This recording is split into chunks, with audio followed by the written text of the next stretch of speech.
আমাদের প্রভু এক, এক নবীর উম্মত, জীবন বিধান এক, ওই শিবানী কোরআন। তবে কেন এক নও হে মুসলমান, একে হও করিয়া আহ্বান, ঠিক কিনা?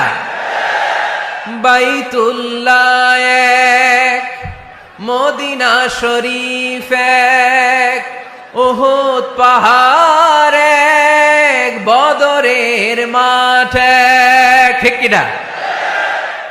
বাইতুল্লাহ এক, মদিনা শরীফ এক, উহুদ পাহাড় এক, বদরের মাঠ এক, একটা তো জীবন আর মরণ যে একে।